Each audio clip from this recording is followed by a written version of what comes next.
Hello, everyone. Welcome back to the show. I'm Leighton Gray, the host of Gray Matter. Well, what do you know about antitrust?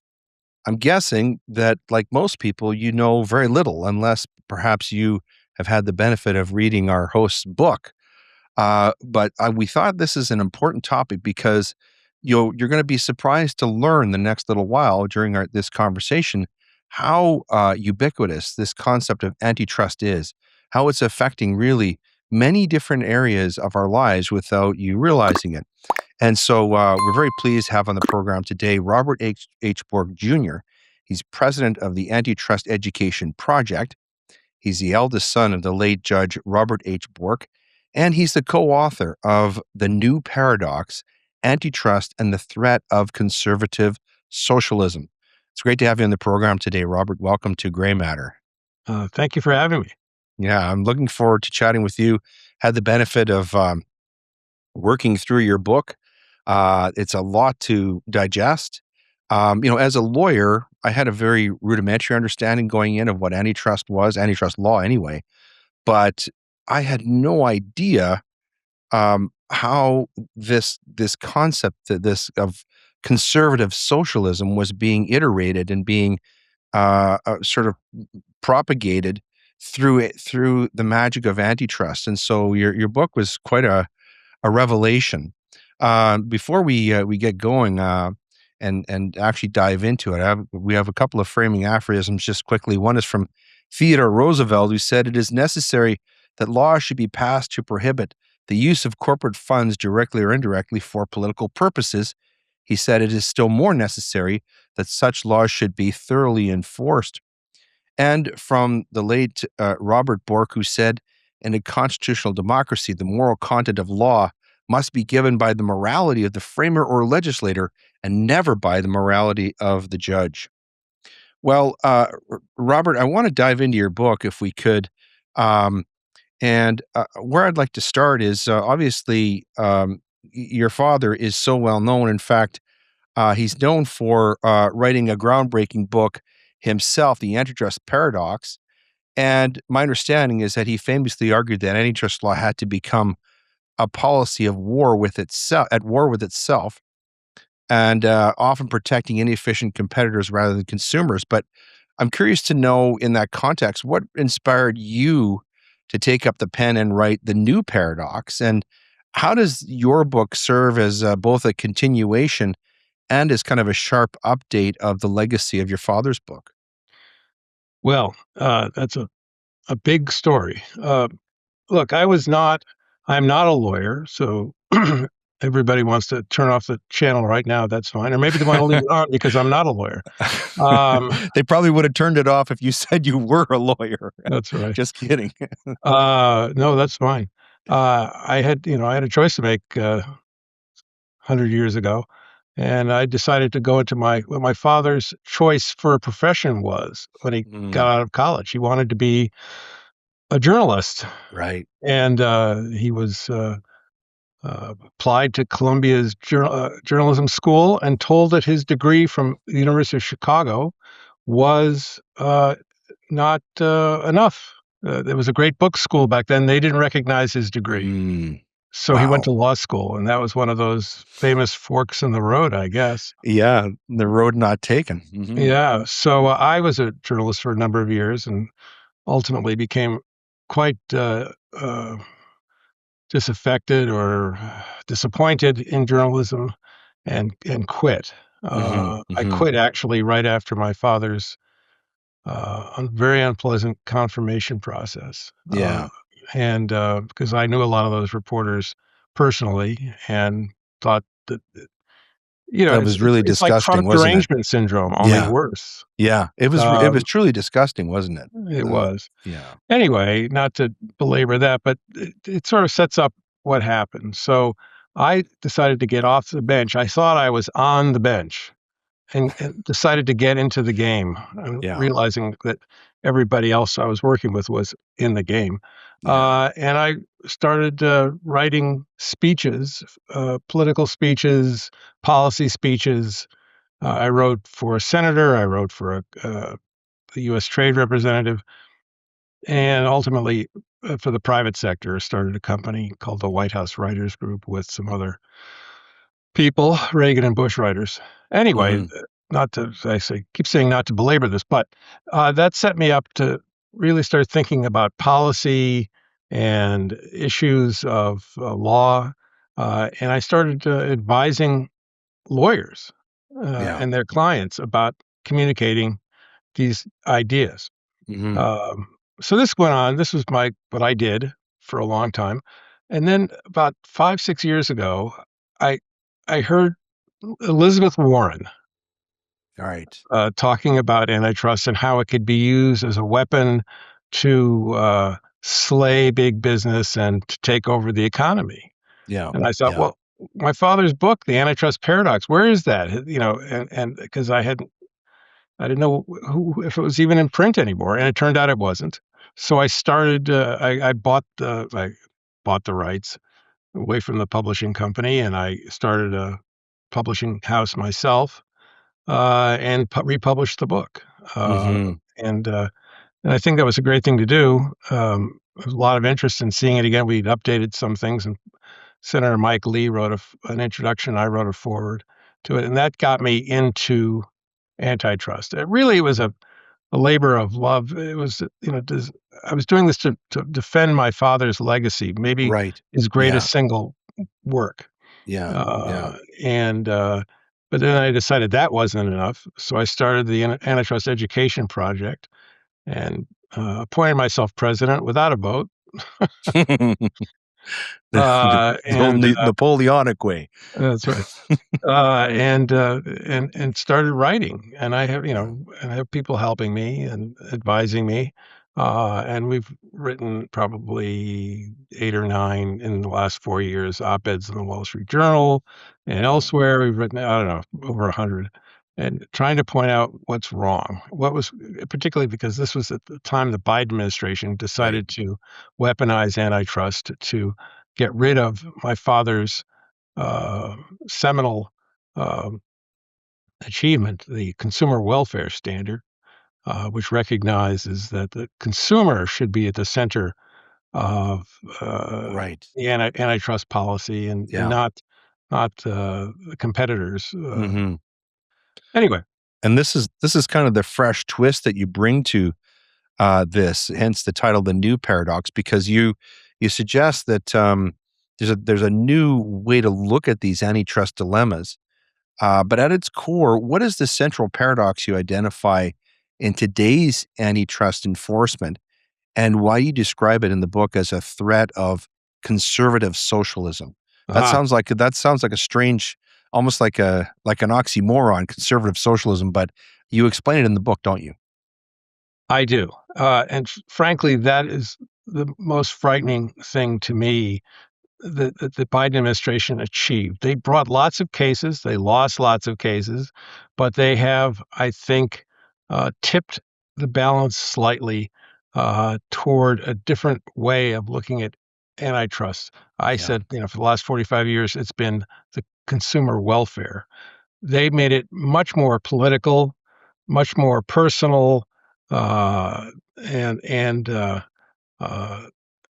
these people who claim to be defending free markets are increasingly, conservatives are increasingly following the example of Lena Khan and Joe Mhm. Biden and supporting government control over markets when it serves political ends. Right. Right. They speak a language of competition, but often advocate policies that substitute state power for market outcomes, and Mhm. that's what I call conservative socialism. I mean, you Yeah. see it in people like Josh Hawley, Senator Hawley, Mhm.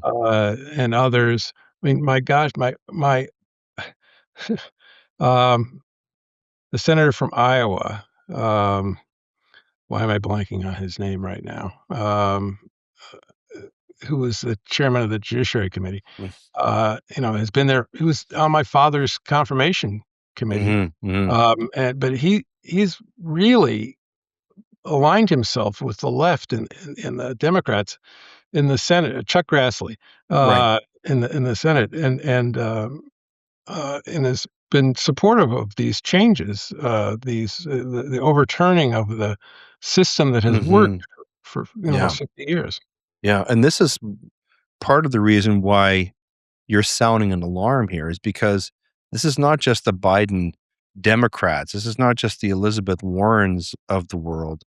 It's Republican policymakers and Trump era regulators who have begun adopting this very ideological antitrust guideline, and so this feels like a philosophy shift within the Republican Party, and that's what's causing you to sound this alarm. Am I right? Absolutely. It's a profound change, shift. It replaces the law with discretion, economics with impulse, um, uh, principle with grievance, I guess Hmm. is one way I've described it Yeah. before. Yeah. Once antitrust becomes a general purpose instrument for rewarding friends and punishing enemies, it stops being law in any meaningful sense. Yeah. Yeah. One of the striking examples that you highlight in the book involving regulatory threats and merger blockages, you describe them as being used to punish news organizations and talk show hosts for their speech.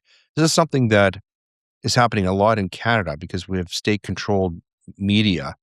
Can you walk us through a real world case from the book and explain why this represents such a dangerous departure from traditional free market conservatism? Um,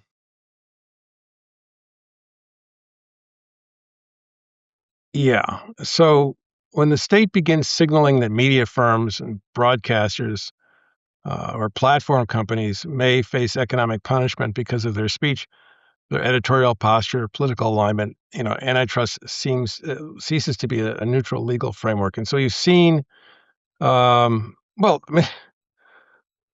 let me go back. Actually, start with in the first Trump administration. You know, it- if you're going to hear from me that I think the Trump administration is different, but not much better than the Biden administration when it comes to antitrust. Interesting. Interesting. Okay. Um, but so in the first Trump administration, AT&T decided it wanted to buy a media giant, Time Warner. Right. Hmm. And uh, so they, made a deal, and the Trump administration brought an antitrust case from the Justice Department, Hmm. um, and sued and lost the case. But why did the administration wanna do that? Because Donald Trump hated CNN. CNN was a Mm. property of Time Warner, Right. and so he decided to, you know, get in there, and they tried to bring a case, they lost, and the funny thing is, peculiar thing is that AT&T discovered after it was all over and they consummated the merger, a couple of years later, they realized that they're a platform company. They're, an internet company, telephone company. They know nothing about running a content company, Right. and it wasn't working. There was Hmm. no measure of the culture, corporate culture. People were leaving, so they sold it again. And that's the market figuring it out. The government Right. didn't have to tell them get in their business. Right. First of all, it was a vertical merger. It was not no threat to anybody. Hmm. Um, and that's another example. Of course, now, the government is looking at, Netflix and Hmm. their mergers, and, it's just you gotta wonder why are they doing that? And, of course, then you have the FCC Yeah. chairman shooting his mouth off, about what he might do to a talk show host,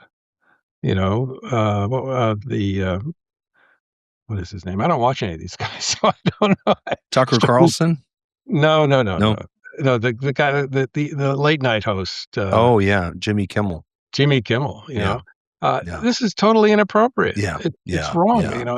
and it's probably illegal. Yeah. So, Or uh, should be. it should be. So those are, some examples Yeah. where we're, Donald Trump, who hates lawfare, is basically using government lawfare against first, in the First Amendment issues, Yeah. and Yeah. it's wrong. Yeah. Rules for thee, but not for me, right? Exactly. Well, how is I mentioned Teddy Roosevelt off the top of the show, and how is the FTC under new leadership? Figures like Mark Meador, for example, revive what you call Teddy Roosevelt economics, and what does that mean for the consumer welfare standard that people like your father helped to establish?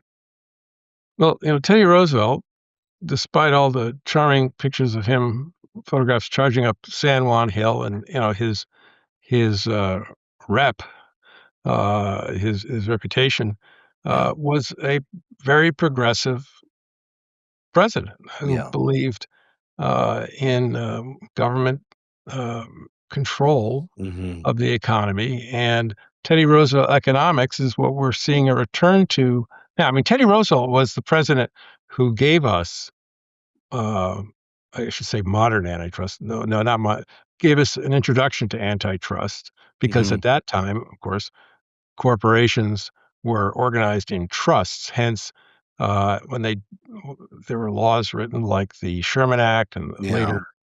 later, not in his presidency, the Clayton Act and the FTC Act, Hmm. to control corporate activity that Yeah. seemed, uh, you know, that we thought might be uh, bad for the bad for consumers, bad for the economy, Right. just Yeah. bad behavior. Hmm. And Roosevelt uh, was a populist, much like our current president, Hmm. uh, and and one who treated bigness itself as suspect, Right. um, and celebrated intervention as a moral good. So Hmm. much like this president does. I mean, of course, I got to say, in the intervening years, all the Democrats and other Republicans, uh, government has felt that it should intervene at different times to different degrees. It's not that Hmm. intervention, now in the last two administrations is that much difference, but it's done for different reasons with different approaches and with different values underlying the decision making process of when to intervene. Right. Right. So, Your book also critiques the abandonment of free market principles on the right. This is one of the important, I think, features of the book. Where do you see the biggest divergence today between the Chicago school approach that you talk about, and that your father talked about, and what he championed, and the emerging conservative socialism antitrust agenda? Where do you see the divergence there, the important divergence? well, the biggest divergence is over whether antitrust should be rule bound or politically discretionary. Those are the Right. two big differences That's in a the key approach. one, isn't it? Yeah. Yeah. It's the consumer. I'm sorry about my ding there. The, That's okay. the consumer welfare standard really is a neutral principle. Yeah. It's not Republican. It's not Democrat. It's what, as I said, has governed antitrust enforcement for almost 50 years. It's an outgrowth of my father's work, Mhm. uh, and endorsed by the Supreme Court. Mhm. And uh, but it really relies on the decisions by consumers, not Yeah. by political activists Right. or ideologues. Yeah. Yeah. And then so what you've got then now is the conservative um, the conservatives now take a more nationalist economic approach. Uh, you know they uh, they see antitrust rather than neutral it, but as an instrument of industrial policy Right. and cultural retaliation, Yeah. nationalist economic management. Mhm. So it's not based on predictable rules. Mhm. It's rather than it's based on power and who's got it and who wants to assert it. Right. Yeah. You know, Robert, many of the people listening to this or watching this interview are gonna make the same assumption that I made. that antitrust overreach is purely a progressive idea, a progressive phenomenon. But your book cites evidence showing that over the past few years, you become convinced that the threat has now crossed the aisle, and it's whether it's bipartisan or not, there's a new paradox, right? Yeah. And but I think the next step that you go into in the book, and I sort of mentioned this off the top of the show, is that there are really practical consequences for things like innovation, merger activity, and everyday consumers because of this trend toward conservative socialism and antitrust, and if especially if it's unchecked. You want to talk about that a little bit because I just want to bridge. You do a great job in the book of talking about this problem, but I want to bridge that and just show people how this is affecting them in their everyday lives because it really is. It is a very far-reaching impact, isn't it? Yes, and it's not necessarily something you see immediately. Right. Something that will be developed slowly over time, but the practical consequences, as you say, are going to be severe. Yeah. Yeah. First, um, with antitrust being practiced in a way that is, I guess, for want of another word, kind of invasive and ideological, left-wing ideological, progressive ideological, even by conservatives. Uh, Businesses become less willing to invest or or to merge.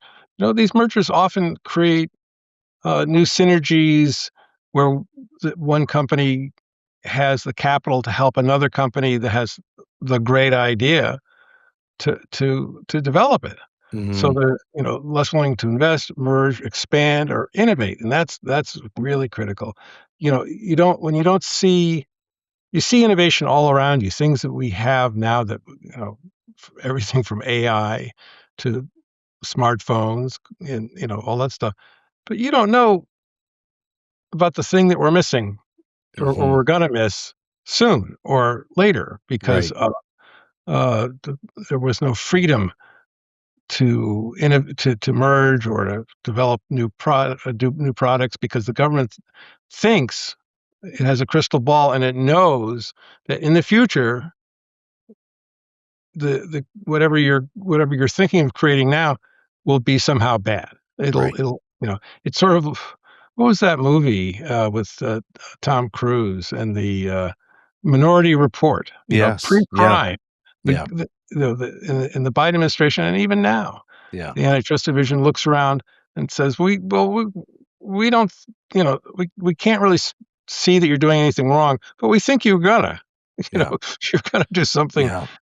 create something bad, and we wanna cut it off now. Hmm. So Hmm. yes, I'm sorry. Yeah. One of the things you argue in the book persuasively is that with the Trump administration, we're seeing a Republican administration embrace industrial policy with gusto.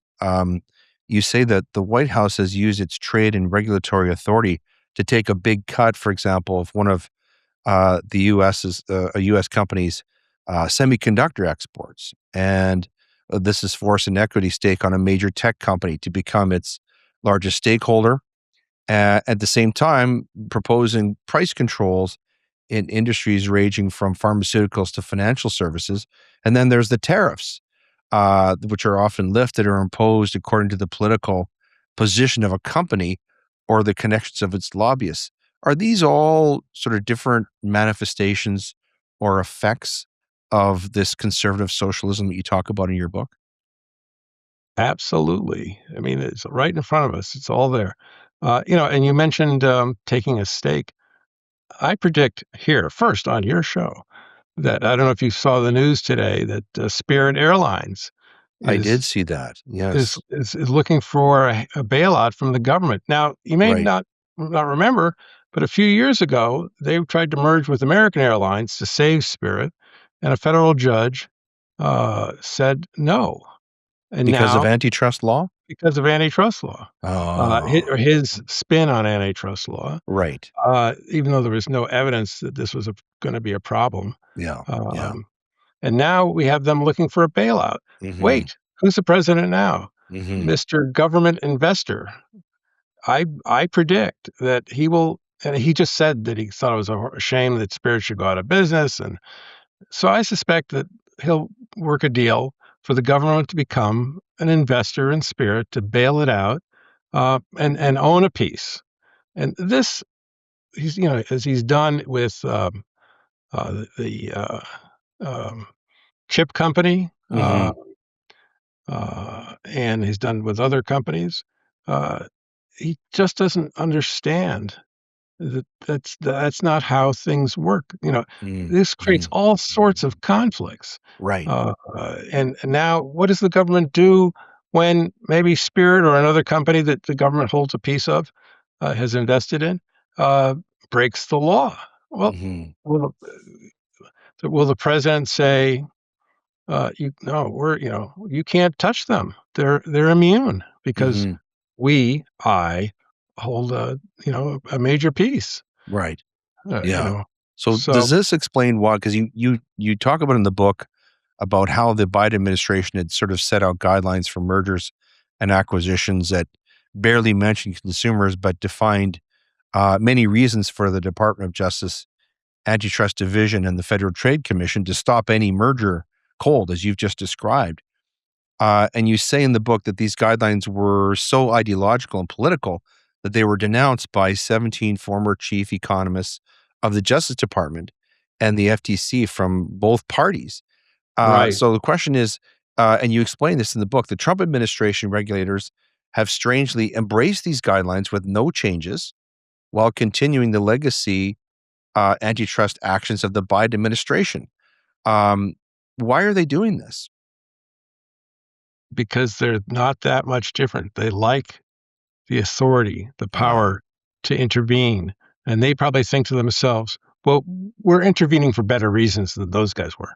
yeah, Um, but and I think also there's a the consumer welfare standard is undergoing an assault, and this is sort of a quiet part of it. right. You Yeah. you expect um, Lena Khan and Jonathan Cantor, who is the AAG for antitrust at the Department of Justice, to rewrite the consider the merger guidelines, and they did. And Hmm. you're right, they took out any mention of consumer welfare. The word consumer only appeared 3 times in the footnotes.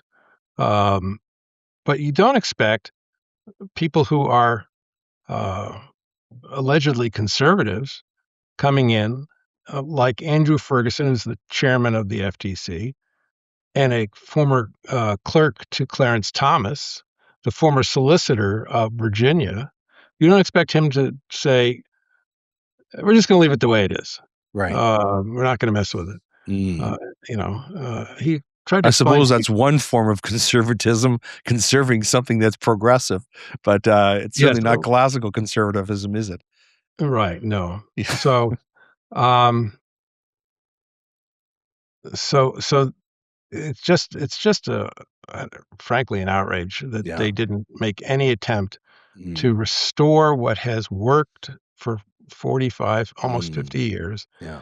the consumer welfare standard. Yeah. And I should just say, when um, Joe Biden denounced the consumer welfare standard in his first few months of being president, he basically named my father and referred to his failed experiment. Uh, Wow.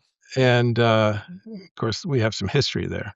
Uh-huh. But but I wrote an op-ed for the Wall Street Journal about a couple days later and pointed out that that failed experiment, produced amazing growth and creation of innovation and jobs.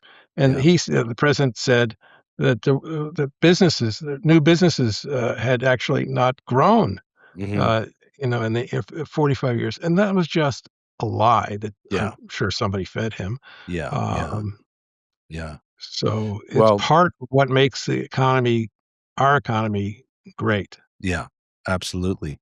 And it's concern for the welfare of the consumer. That was the principle, the guiding principle of your father's work in Hmm. antitrust law. And the new paradox is sort of a call, a spirited call for conservatives to wake up and reverse this tide of conservative socialism that you talk about in the book. So understanding that, what are practical things that real conservatives, true conservatives, can do to sort of stem this tide of what you call conservative socialism? Is this an inexorable movement, or is it something that can be stopped and reversed? I try not to be a pessimist, but first of all, I should note that the consumer welfare standard, despite what all these ideologues want to do, is still very much in the law. Yeah, Now, yeah, here's an interesting point. It was never written into law. It was never made a statute. My father wrote this book in 1978. An enterprising lawyer read the book, and when he was representing a company in an antitrust case before the Supreme Court, so he yeah, cited the book and quoted from the book and explained why the consumer at that point, I think they were calling it the consumer welfare prescription should be the you know how we decide antitrust matters. hmm And this, I remember Scalia saying later that he never understood antitrust until he read the book. And so He was always very, very frank, wasn't he, in his yeah, comments? Yeah, but that the person who brought that case and cited the consumer welfare standard, cited the antitrust paradox, won 9-0. And so the wow, consumer welfare standard in that case and in others subsequent to that became um, the Supreme Court's view on antitrust. And mm, that's what gets enforced now because people know they can't win. They have to overturn that view in the Supreme Court. hmm Uh, there have been attempts to do so in the Biden when he was president in the Democratic Senate and in the House to get uh, a law passed that would do that, but they failed. yeah, And so we still have it. The courts are deciding antitrust cases based on the consumer welfare standard, based on my father's work, uh, and so they've got the other side's going to have to get past that. They're yeah, going to have to get the courts to reverse that. yeah, Um, and I think that's gonna be difficult. So hmm that's what makes me optimistic, but we okay, need to restore it at the, sort of, where the rubber meets the road hmm in the administration of the antitrust enforcement and the FTC and the DOJ, as, the rule by which they make their decisions. right, And yeah, and, I think that that's possible, but it's we're fighting a cultural shift, a legal cultural shift now. hmm hmm You're, So that's one thing. You said, yeah, what yeah, other reforms? yeah, Um, we need to reject the use of antitrust as a substitute for industrial policy, yeah, speech regulation, partisan score settling. hmm Congress wants to regulate an industry directly, they should do it openly and democratically, not by distorting antitrust law beyond recognition. yeah, yeah. It's amazing. I know we've talked about this quite a bit on the show, and I know it's one of the themes of the book, but it really is remarkable when you think about it, how much this antitrust law affects so many other aspects of social life and economic life in the United States and for that matter elsewhere in the world. Folks, we've been talking to Robert H. Bork Jr. is the author of The New Paradox, Antitrust and the Threat of Conservative Socialism. Robert, your book is the fruit of a project that you started called the Antitrust Education Project. And it's described as a response by legal scholars, thinkers, and practitioners to the recent deterioration in American antitrust theory and application, which you talk about in the book. What other types of things does the AEP do practically? Well, I seem to spend a lot of my time in front of my keyboard, uh, writing op-eds appearing on shows like yours, Hmm. um, webinars, giving speeches when I can. Hmm. Um, I would love to do more. It's really a function Yeah. You of even go and budget. you even go and speak at law schools and universities, don't you? I have, Yeah. interestingly, uh, many law schools don't have an open mind for what I have to say. Lena That doesn't Khan, surprise me. That doesn't surprise Lena me. Khan, Yeah. yeah, I just made me laugh. She went to Yale, where my father taught antitrust for years. Mm. Um, a couple of years ago, and she gave a speech or remarks and talked to students in the room where my father's portrait hangs. Yeah. And then her first words were, "Oh, that's still there." Uh, Mm. what a creep. Um, but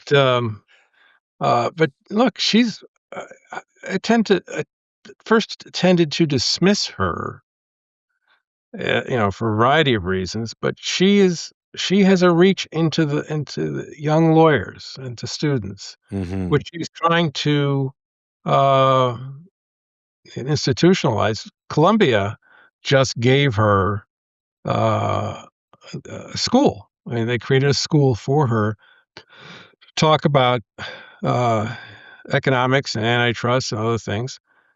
This is a person who's an advisor to the mayor of New York. Yeah.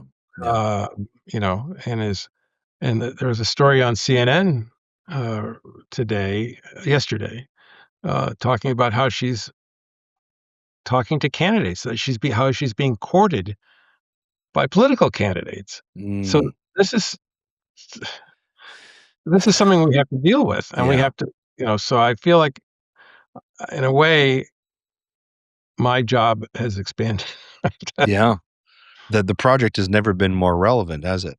Right. Yeah. Yeah. Beyond this diagnosis that we've talked about in the book, in the new paradox, your book also offers a path forward. And this is one of the things, the features of the book that I appreciate is your book doesn't just talk about problems. You talk about what are some solutions and what kind of concrete reforms or principles do you recommend to policymakers on both sides of the aisle to restore antitrust as a tool for, let's call it genuine competition rather than political punishment, the kind you've been talking about?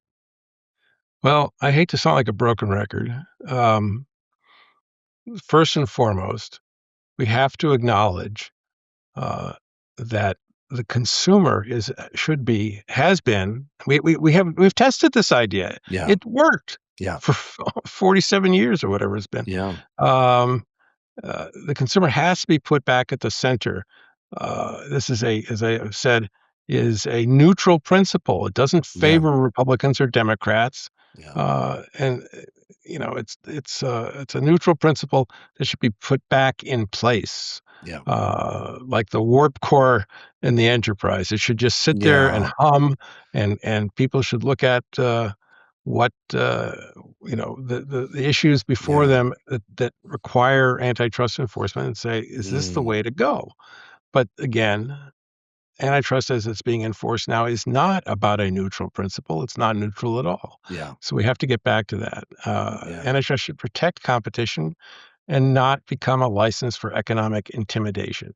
Yeah. Um, Yeah. and I think Yeah. there were some others in the book, but Yeah. that's the key one as far as I'm concerned. Well, if this is the Starship Enterprise, we need a Mr. Scott down in the engine room.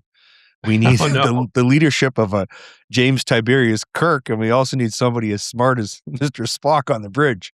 And we don't seem to have any of that right now, unfortunately. But this what you talk about in terms of the way that law is being used strikes at something that we talk about a lot on this show, and that is the way that law is being used for coercion in order to force people to go along with values that are held, let's say, by legislators or their friends or by elites, as opposed to the concept that your father stood for and people like him, that the law is really a servant of the people. Yes. There's a great book that I just read recently by Justice Neil Gorsuch called Overruled, where he talks about this proliferation of law. We have so much law, and it's really everywhere. And I really see your book and Antitrust really tying into that and connecting with that concept. Would you agree with me that we really need to get back to this idea of the law being a servant of the people, as opposed to it being used as a whip to help masters control us? Oh my gosh, you're right on the money. Um, there was a book a number of years ago. I wish I could remember the exact name. But basically, its point was that we break 7 laws a day. Yeah. You know?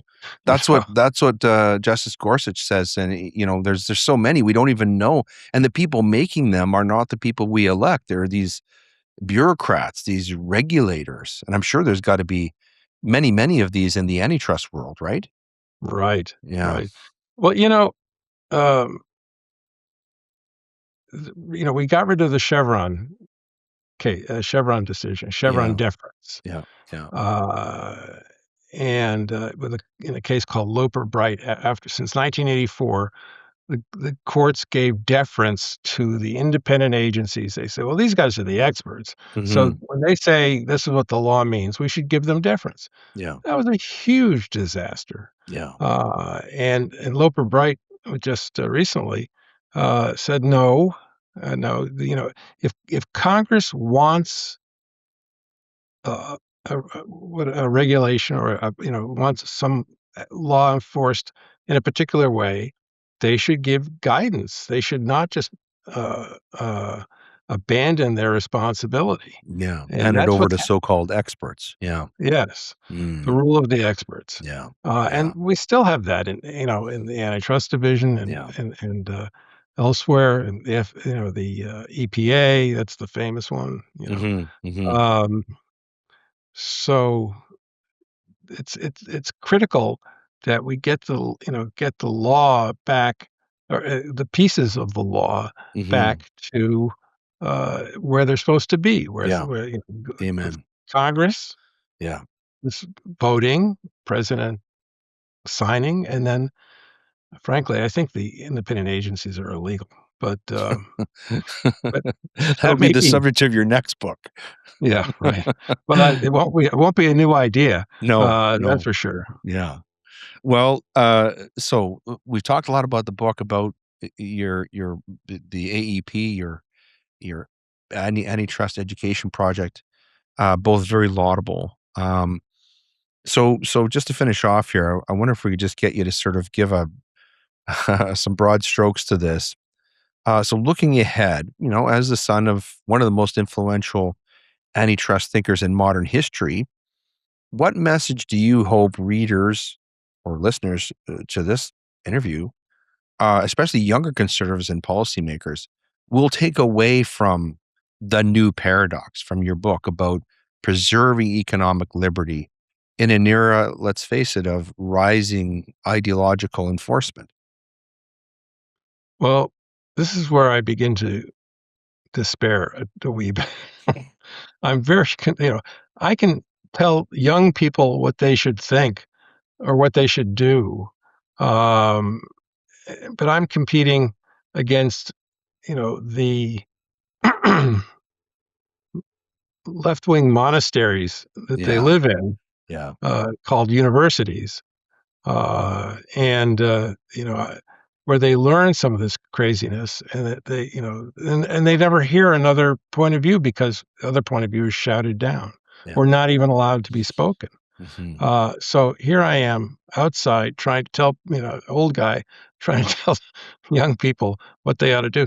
But I would just say this: if they can just bring themselves to when they hear things Mhm. about prescriptions for life and living in America, living in the world, ask themselves, even if it's something that I would agree with as a Right. conservative, what's the other side saying? Yeah. Uh, Yeah. is there a neutral way to look at Yeah. this? Can you be neutral, Yeah. or are you just reflexively uh, left wing, Yeah. progressive, It's getting harder to do radical? that, isn't it?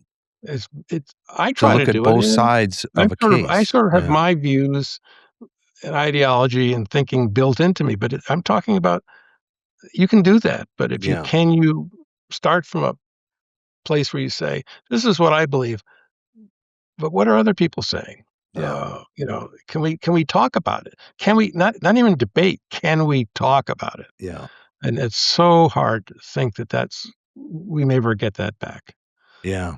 but Yeah. I have hope. That makes me think of the book The Common Law. It was written by Sir Oliver Wendell Holmes, where he Mhm, famously said, he was asked, "What's the most important quality of a judge?" And he said, "To listen." And you just mhm. described, what does listening mean? Well, it means that you have to sort of set aside your prejudices, your discriminatory ideas, your ideology, and actually listen to what the other side is saying long enough for you to be able to lay that up against what you think is the truth. Because And and have yeah, conversations about that, right? Actually listen to people.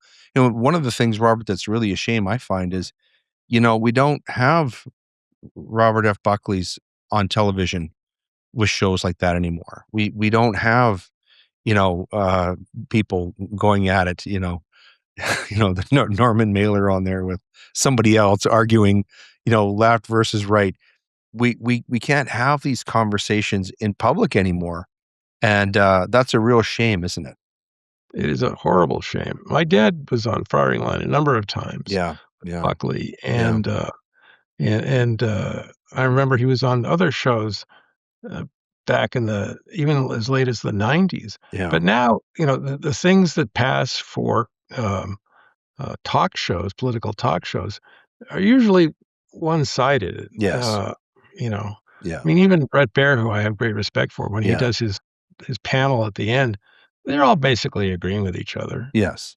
You know, Yes. um, Yeah. it's that common ground segment, Yeah. but that's to show that two people on either side can agree. Yeah. Well, that's great. But I've actually thought about starting a program where I get people to actually debate in a fair Yeah, it's a great discussion. idea. Like Yeah. the Oxford Union would be, Yeah. mostly works. Yeah. Mostly it works. Yeah. Yeah. Uh, so We try very hard to get people, let's say, who are leftists on our show. It's tough. They so they don't wanna always come. don't They want don't wanna have to debate. hear Yeah. somebody disagree with them. Yeah. That's the nature of the culture now. Yeah. It descends very quickly into ad hominem attacks and taking things personally. And once you do that, you just really lose the ground that you can stand on to Mhm. have a debate.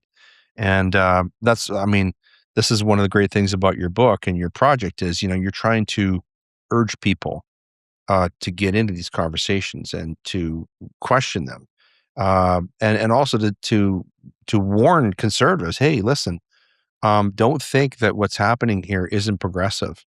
And progressive means it's going somewhere. That conservative socialism, if it's unchecked, um, could become the prevailing economic policy in the United States, just as it is in other countries, right? Right. Yeah, Right. Oh my god, Europe, what a mess. yeah. Well, Canada's not doing much better, I can tell you. In fact, our prime minister's talking about actually having us join the European Union. I don't know how he could Sorry. possibly imagine that would be good for the Canadian people.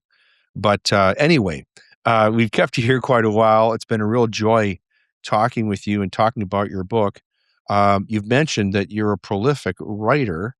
If people want to follow you and read more of your stuff, or to find out more about the Antitrust Education Project, or find the book, what's the best way for them to do that, Robert? Well, the Antitrust Education Project.org is the home of all of our writing, and has more about the ideas and some of the extra pages that are just talk about what the consumer welfare standard is. Hmm. Recently, just not long ago, I started a Substack called Oh, Paradoxically Speaking. I can't get away from that wonderful. word. I'm going to follow that. I'm on Substack myself. Well, thank you. But we have on there we're branching out into having other writers, other people talk about ideas, but from that Wonderful. perspective of what's a paradox, or maybe even to simplify that even more, unintended consequences. Yeah. You know, Yeah. so there are lots of things there. I have a lot of stuff on there. Others do. It's fairly new. And the book is on Amazon. That's really the only place Okay. my publishing company published it on Amazon Yeah. That's uh, where I found it. for distribution, Yeah. and it's great there. Yeah. And Well, it's not thank expensive. no, but it's well worth it. Thank you. Folks, that we've had the pleasure of sitting down with Robert H. Bork Jr., author of The New Paradox, Antitrust and the Threat of Conservative Socialism. Very incisive book. Lots to be learned here. And I'll just repeat, uh, I was shocked in reading it just how prevalent the impact of antitrust is. You don't really realize it until you start to get down into the weeds of how impactful it is. And it makes sense that Robert is writing about it, and as did his father. It's a very, very important topic. So I encourage all of our viewers and listeners to get the book and learn more about this because it's impacting, you'd be surprised. I dare say it's impacting almost every aspect of your life, particularly your economic life, but also your life socially, your relationship with government is really being defined by these concepts. And so it's very important to learn about them. And I'm so grateful that we had Robert on the show to tell us about the book and also to sort of sound the alarm and let us know why this stuff is important and how important it is to find out more about it. So, Robert, I want to thank you once again for being our special guest here today on Gray Matter. I'm very happy to have been here, and thank you for the opportunity to talk at length, which is not always what happens when I do radio things. All right. Well, thank you. Hungry for truth beyond the television? Well, extend the conversation with Gray Matter online. Gray Matter's insights continue in your inbox. Subscribe to our Substack newsletter where we dive deeper into the spiritual battles facing Canadian families today. Equip yourself to stand firm in your faith and lead with godly wisdom. Join our growing community of truth seekers at substack.com/graymatternewsletter. Subscribe today and never miss the Canadian perspective on what matters most. Was Jesus a political activist or the victim of history's greatest legal sham? In Leighton's new booklet, Character on Trial, The Real Jesus, Leighton applies a litigator's lens to the evidence of his life and trial. Get your free physical copy for this Easter season by emailing us at graymatterconnect@gmail.com. Don't just take the world's word for it, examine the evidence for yourself. The battle has always been over people and ideas, but they're just the targets. The real enemies are spiritual principalities and powers. Gray Matter's purpose is to reach out with the voice of Christian truth to men between 18 and 44. We believe that these sons and fathers are Christ's inheritance. Join us financially and help us to speak so Canadians hear truth that sets men free and brings families to Jesus. Contact us by email at graymatterconnect@gmail.com or mail us at Post Office Box 2436, Fort Macleod, Alberta, postal code T0L0Z0. Thank you for your support.